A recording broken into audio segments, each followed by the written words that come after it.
आप सबों को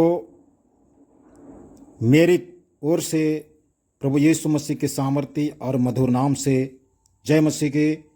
आइए हम लोग परमेश्वर के वचन से आज हम लोग जो है देखेंगे लूका रचित सुसमाचार 7 अध्याय उसका 11 पद से 17 पद तक इस प्रकार से लिखा हुआ है। लिखा, थोड़े दिन के बाद वह नाइन नाम के एक नगर को गया। उसके चेले और बड़ी भीड़ उसके साथ जा रही थी। जब वह नगर के फाटक के पास पहुंचा तो देखो, लोग एक मुर्दे को बाहर लिए हुए जा रहे थे, जो अपनी माँ का इकलौता पुत्र था और वह विधवा थी, और नगर के बहुत से लोग उसके साथ थे। तो यहाँ पर प्रभु यीशु मसीह और प्रभु यीशु मसीह के चेले और इसके साथ में एक बहुत बड़ा भीड़ यीशु के साथ जो है कहाँ जा रहे हैं? नाइन नाम नगर की ओर। और नाइन के नगर से के अंदर से एक मुर्दा को, जो विधवा औरत की इकलौता पुत्र था, उसको एक बहुत बड़ा भीड़ जो है लोग के साथ में वो लोग बाहर ले आ रहे। हालेलुया। यहां पर दो भीड़, दो समूह। एक समूह नगर के अंदर जाने के लिए जा रहे हैं और एक समूह नगर के बाहर जाने वाला के में जा रहे हैं। हालेलुया। एक समूह जो है नगर का जो फाटक होता है, वो फाटक से बाहर जाने कगार में है, नगर से बाहर की ओर जा रहे हैं। और एक समूह जो है बाहर से उस फाटक से अंदर जाने वाले। एक समूह में आनंद और खुशी और शांति है, और एक समूह में आनंद और खुशी शांति नहीं है, जहां पर रोना और चिल्लाना और चिंता और टेंशन है। हालेलुया। एक समूह में जो है आशा है, भरोसा है, विश्वास है, और एक समूह में ना आशा है, ना विश्वास है, ना भरोसा है। पता नहीं क्या होगा, पता नहीं अब क्या होगा, ये बातें हो रहा है एक समूह। हालेलुया। दो भीड़ है और दोनों भीड़ एक दूसरे के विपरीत दिशा में जा रहे हैं। और ये दोनों भीड़ जो है एक भीड़ में रो रहे हैं, चिल्ला रहे हैं और उसको बाहर की लेके जा रहे हैं, और एक भीड़ में रोना धोना नहीं है, शांति है, चैन है, सुख शांति है। हालेलुया।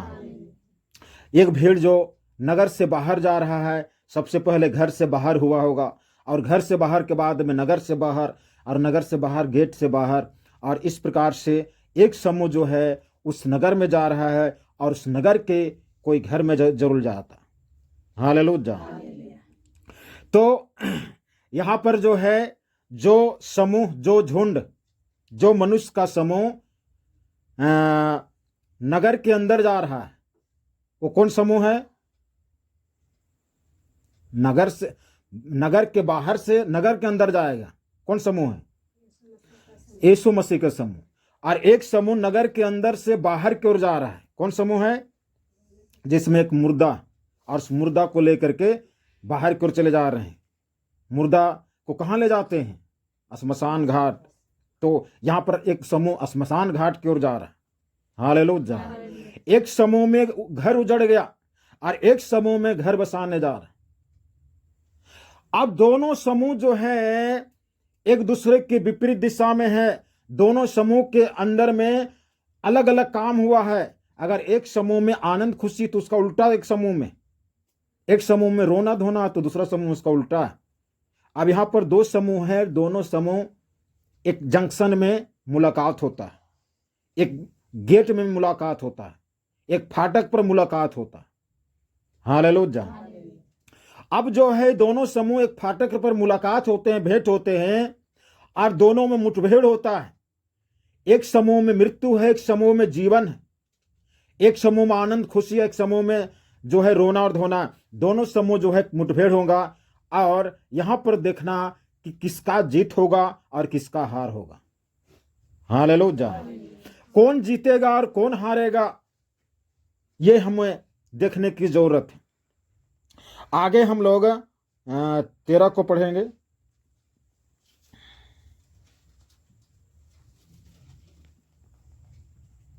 उसे देखकर प्रभु को तरस आया। हाँ, प्रभु को उसको देख करके तरस आया। किसको देख करके? मुर्दा को देखकर। मुर्दा को देख करके तरस आया, क्योंकि ये एक विधवा औरत की एक लौता पुत्र था। तो प्रभु यीशु मसीह को हो, विधवा औरत को भी और उसको देख करके, दोनों को देख करके तरस आया।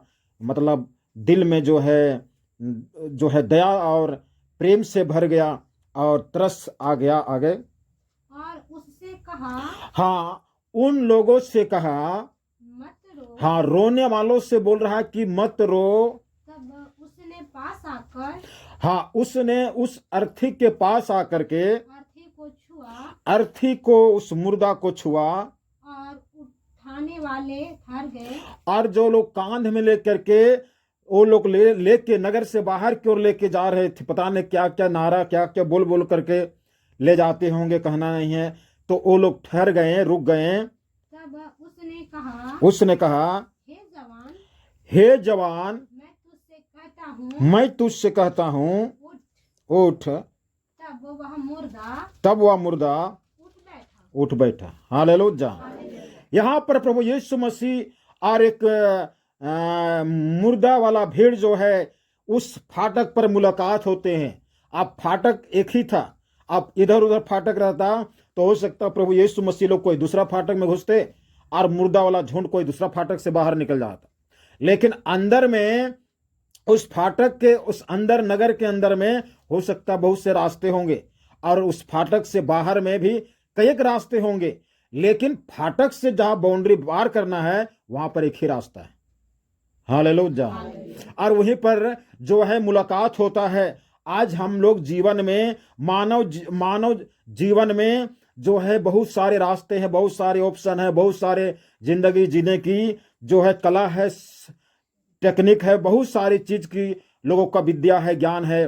परंतु प्रभु यीशु मसीह ये कहता है कि एक दिन तुम जाओगे कहां? एक दिन, हालेलुया, एक दिन तुम जाओगे कहां जाओगे? जीने का तरीका अलग है। तुम हो सकता है माँ बाप से अलग होकर के, भाग करके प्रदेश जाकर, विदेश जाकर के जी सकते हो, वहां रह सकते हो, वहां जीवन यापन कर सकते हो, लेकिन एक दिन जाओगे कहां? यही गेट से तो आओगे। हालेलुया। एक दिन सब कोई को मरना है और उनकी आत्मा एक दिन एक जगह जाके जमा होगा, वही रास्ता जाएगा।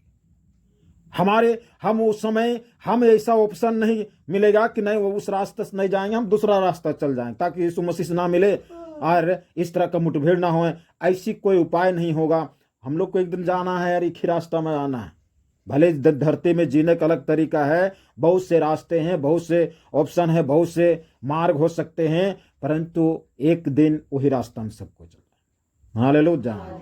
अब वहां पर जो है न्याय होगा, वहां पर हमारे लिए एक मुठभेड़ होगा, हमारे लिए वहां पर ये होगा, तब जो है वहां पर काम नहीं चले। अब यहाँ पर जो है वहां इस फाटक पर दोनों दो झुंड मिलते हैं और दोनों झुंड में हम लोग पाते होंगे कि कोई आदमी मुर्दा लेके जा रहे हैं, रो पीट करके जा रहे हैं, और कोई आदमी उधर से हंसते आता होगा, लेकिन उस मुर्दा के झुंड में जाने के बाद में वो भी गम में, वो भी रोना शुरू हो जाता।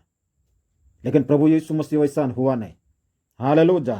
प्रभु यीशु मसीह भले उस झुंड में शामिल था, उस झुंड में आके मुठभेड़ हो गया, उस झुंड में आकर के मिल गया, परंतु रोने वाले के साथ में रोया नहीं। और रोने वाला झुंड जो इस धरती में रो रो करके और रुला रुला करके चले जाएंगे और मरने के बाद में वहां पर रो रो करके जिंदगी बिताएंगे। कहीं शांति नहीं होगा, कहीं आराम नहीं होगा, दांत पीसना होगा। और मत रो, मतलब रोने के ऊपर में जो है हमेशा स्टॉपेज लग गया और कह रहा है कि इसके आगे मत रो। हालेलुया। तब उसने पास आकर अर्थी को छुआ। हालेलुया। उठाने वाले ठहर गए। तब उसने कहा, हे जवान, मैं तुमसे कहता हूं, उठ। हे जवान, ये जवान था। हालेलुया। बताइए, जवान लोग मरते हैं, मरने की उम्र है जवान। जवान जो है मरने की उम्र नहीं है। किसने कहा, कौन कहा, किसने ये इस चीज को निर्धारित कर दिया कि जवानी में मर जाए? जवान के समय मरने का समय नहीं होता है, बुजुर्ग होने के बाद में लोग मरते हैं। ये तो जवान में मर गए। हालेलुया। आज संसार में जो है मरने वालों की संख्या में से 75% लोग जो है जवान हैं। 75% लोग जो है यंग लोग हैं, युवा पीढ़ी के लोग हैं। क्यों मर रहे हैं? मरने का समय नहीं है तो पर भी मर रहे हैं। कौन है, कौन जिम्मेवार है, कौन इस तरह से कर रहा है? इसके पीछे कोई खोजबीन नहीं है, इसके पीछे कोई किसी का ध्यान नहीं है। दुनिया में विज्ञान है, टेक्नोलॉजी है। विज्ञान जो है, वैज्ञानिक जो है चांद पर और मंगल ग्रह पर जा करके घूम के आ जा रहे हैं। सूरज तक जाने की खोज कर रहे हैं। ओ क्या क्या खोज रहे हैं, लेकिन इसकी कौन खोज कर रहा है कि जवान स्थिति में कोई मरता नहीं है? क्यों मर रहे हैं, इसकी कोई खोज नहीं। हालेलुया। प्रभु यीशु मसीह कहा, तुम्हें अभी मरने का समय नहीं है, इसलिए हे जवान क्या कर दो, उठ। हालेलुया। ये प्रभु यीशु मसीह आज कहता है कि हे जवानों, उठो, जागो। अब मरे हुए की दशा में या तो मुर्दे के समान है, या तो सही में मुर्दा बन करके एक्सीडेंट के द्वारा या कोई प्रकार की मुसीबत के द्वारा खुद, यार नहीं तो फिर से अपने आप को फांसी दे करके या जहर खा करके, तो कुछ ना कुछ, मुझे मम्मी प्यार नहीं करता, पापा प्यार नहीं करता, वो प्यार नहीं करता, वो मुझे डांटते रहता, ये करते रहता। तो इस प्रकार के तंगिया के लोग जहर खाते हैं, तो अपने आप को आत्महत्या करते हैं, तो अपने आप को ऐसे मरे हुए दशा में मुर्दा के समान, लाश के समान अपने आप को जिंदगी बिता रहे हैं। तब लिखता है 15 में, तब वह मुर्दा उठ के बैठ गया। हालेलुया। यहाँ मृत्यु का नाश हुआ, मृत्यु हार गया, मृत्यु का सत्यानाश हो गया, मृत्यु हार गया और जीवन जीत गया। हालेलुया। परमेश्वर का वचन में व्यवस्था विवरण 30 से हम लोग 19 से आगे पढ़ेंगे। मैं आज आकाश और पृथ्वी दोनों को तुम्हारे सामने इस बात की साक्षी हाँ, मैं आकाश और पृथ्वी दोनों को तुम्हारे सामने इस बात की साक्षी मतलब गवाह बनाता हूँ। आकाश को भी गवाह बनाता हूँ और पृथ्वी गवाह बनाता हूँ। प्रभु यीशु मसीह जगत में आया, सुसमाचार प्रचार किया। ये आकाश और पृथ्वी दोनों गवाह है। कोई आदमी नहीं कर सकता, हम नहीं जानते यीशु मसीह की बात को, यीशु मसीह के वचन को हम नहीं जानते, हम उसको नहीं जानते, कोई नहीं बोल सकता है, क्योंकि आकाश भी गवाह है और पृथ्वी गवाह है। गवाह बनाता हूँ आगे कि मैंने जीवन और मरण, हाँ, मैंने जीवन और मरण, आशीष और श्राप को तुम्हारे आगे रखा है। इसलिए तुम जीवन ही को अपना लो कि तू तो और तेरा वंश दोनों जीवित रहे। हालेलुया। प्रभु की स्तुति हो। यहाँ पर कहता, मैं जीवन और मरण, आशीष और श्राप को तुम्हारे सामने रखा है। इसलिए मेरी ओर से, परमेश्वर कहता, मेरी ओर से यही सलाह है, तुम जीवन को अपना लो। हालेलुया। अपना लो, बहुत सुंदर शब्द लिखा हुआ। जीवन को चुन लो नहीं लिखा हुआ, जीवन को पकड़ लो, जीवन को ले लो, ये नहीं, अपना लो। कोई भी चीज को अपनाते हैं, जिस प्रकार से अपना संपत्ति बन जाता है, अपना पर्सनल चीज बन जाता है, उसी प्रकार से तुम उसको अपना लो। हालेलुया। वो अपना लो। इस प्रकार से जो है कई इस तरह की मुर्दा को, 4 दिन से मरा हुआ लाजर को जिंदा किया, और वो भी एक जवान युवा था। इस प्रकार से जो है एक घर में किसी का जवान बेटी मरा हुआ था, उसको भी जिंदा किया। प्रभु यीशु मसीह जो है हर जवानों को जिंदा करते गया। हालेलुया। लेकिन प्रभु यीशु मसीह के वचन में कहीं लिखा हुआ बूढ़ा को जिंदा किया, लेकिन जवान लोग को जिंदा किया। प्रभु यीशु मसीह कहता है, मैं फुट करने नहीं आया हूं, हम मेल करवाने आया हूं। हालेलुया। तो प्रभु यीशु मसीह वो इकलौता पुत्र जो मां से अलग हो रहा था, परिवार से अलग हो रहा था, उसको फिर से अपने मां से मिलाया, फिर से अपने परिवार से मिलाया, और फिर से उसको जीवन का दान दिया। हालेलुया। जो है जवान था, और मां थी, मां नहीं मरी, जवान मर गए। आज ऐसे भी बहुत सारी जगह में देखते हैं माँ बाप जिंदा हैं, भले उनका आंख दिख नहीं रहा है, अच्छा से भोजन खाने नहीं सक रहा है, तो पर भी जिंदा है, और बेटा जो सब कुछ ठीक ठाक है वो मर गया। ये मरने का समय नहीं लेकिन मर गया। तो लिखा हुआ है इससे सब पर भय छा गया। हालेलुया। इससे सब पर भय छा गया और वे परमेश्वर की बड़ाई करके कहने लगे। किसकी बड़ाई? परमेश्वर की बड़ाई करके कहने लगे, हमारे बीच में एक बड़ा भविष्यद्वक्ता क्या हुआ है? उठा है। बड़ा भविष्यद्वक्ता उठा है। हालेलुया। क्योंकि ये मुर्दा से बोला, हे जवान तो उठ। अब सारे लोग बोल रहे हैं भविष्यद्वक्ता उठ आया है। तो भविष्यद्वक्ता उठाया सही चीज है, लेकिन सारे लोगों को उठना है। जहां पर तहें बैठे हैं, मृत्यु की दशा में बैठे हैं, पाप में बैठे हैं, बुराई में बैठे, पुराना रीति विधि और नियम और पद्धति में बैठे हैं, पुराना व्यवस्था में बैठे हैं, वहां से उठिए। हालेलुया। और परमेश्वर ने अपने लोगों पर कृपा दृष्टि की है और उसके विषय में यह बात सारे यहूदिया और आसपास के सारे देश में फैल गया। हालेलुया। ये चुनने के लिए किसी को जबरदस्ती नहीं है, परंतु चुनने के लिए सलाह दिया जा रहा है, बताया जा रहा है कि तुमको जीवन को चुन लेना है ताकि तुम और तेरा वंश जीवित रहे। हालेलुया। तुम भी जीवित रहो और तेरा वंश भी जीवित रहे, नहीं तो तुम जिंदा रहोगे और वंश जो है समाप्त हो जाएगा। विधवा औरत जिंदा है, उसका बेटा मर गया, तो तुम जीवित रहो, तेरा वंश समाप्त। इसलिए तुम भी जीवित रहो और तेरा वंश को जीवित रहे, इसलिए तुम जीवन को चुन लो। प्रभु आशीष दे आज के वचन के द्वारा। आइए हम लोग प्रभु को धन्यवाद दें, स्तुति करें।